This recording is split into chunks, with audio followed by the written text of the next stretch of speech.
In the Americans' history, from the persecuted and unjustly treated African Americans, a great person emerged, Martin Luther King Jr.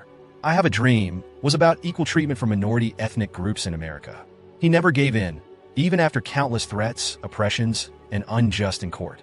He became a role model for African Americans and other minority groups. He changed the course of democracy's development in America. He was like a beacon of light in the darkness for mankind. If there was a Martin Luther King Jr. for Chinese people, would that Chinese lady be pushed onto subway tracks in New York yesterday? Did you see any Chinese media speak up for her? Only we did it after 500,000 Chinese were killed and 3 million were raped or burned in Indonesia. The first response from the CCP was, they deserve to die. The CCP started doing major trading with Indonesia. What if MLK's lawsuit happened in Indonesia or in communist China? Is there anyone there with enough courage to keep speaking the truth for 5 years?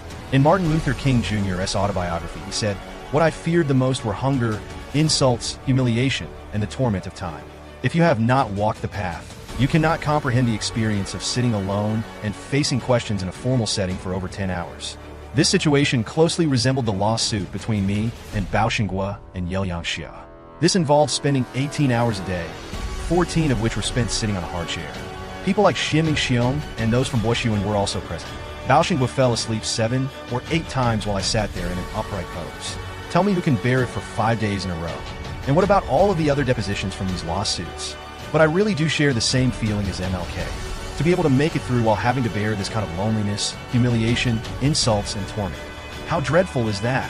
If we compromised and gave up today, just like in the face of the PAG lawsuit, we Chinese in the United States would be pushed onto the railroad tracks countless times by the CCP and evil guys, and no one would speak up for us.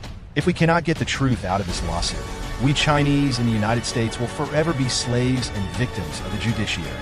The CCP will pursue us relentlessly and destroy all Chinese overseas. Strictly speaking, the PAG lawsuit is not that simple. There are huge racial issues, huge legal black holes, and flaws in the U.S. judicial system. Therefore, there will be more serious things coming next.